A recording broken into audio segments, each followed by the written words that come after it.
Tumepatwa na mshtuko kubwa sana. Olive Duta ni umwe wa aikari aria mareyoneire ndeto ino ikihanika, agitariria uria muiritu uyu ararutire mwana wake wa mweri umwe muoyo na uria araihurite thakame kanua. Tumepatwa na mshtuko kubwa sana kupata mama ameuma mtoto wako na ameuma na hatimaye kwa bahati mbaya amekufa. Niliona mtu amekuja bio. Fenye alikuja bio akakuja kama ananirukia.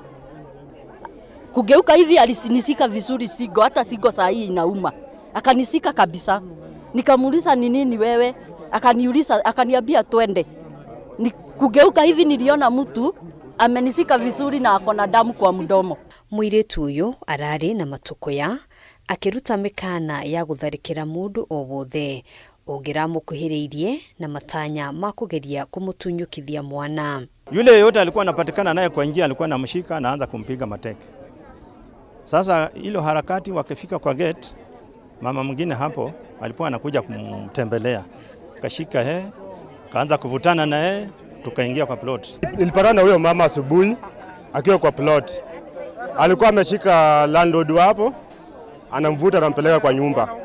Huyo mama akaniambia nimsaidie kumutoa. Sasa kumwambia hebu toka huku, wachana na maadhe, wewe uende shughuli zako. Akaniambia kwanza wewe ukianza kuniongelesha utakufa. You will die. Haya, kwanza kumshika hivi mkono, akachika mkono wangu akataka kuingiza kidole kwa mdomo.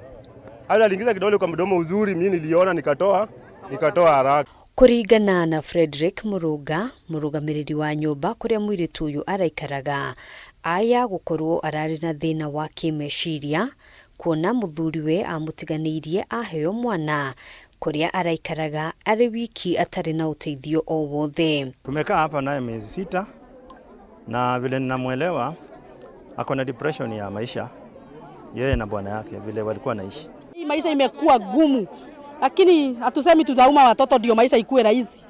Lakini angalau hata huyu mama mwenye ameuma mtoto ni youth, ni msichana mdogo sana. Ni Gen Z. Sasa unaona kama angepewa kazi, hata kama angeshikwa na hiyo angeuma mtoto. Maafitha a borithi ni marahotire kumuikia ngono riri mwiri wa mwana uratwarirwo nyumba-ini ya kuiga miri University-ini ya Kenyatta. Handu-ini ha Kameme TV, Gitagwo Ngina wa Wadurwa.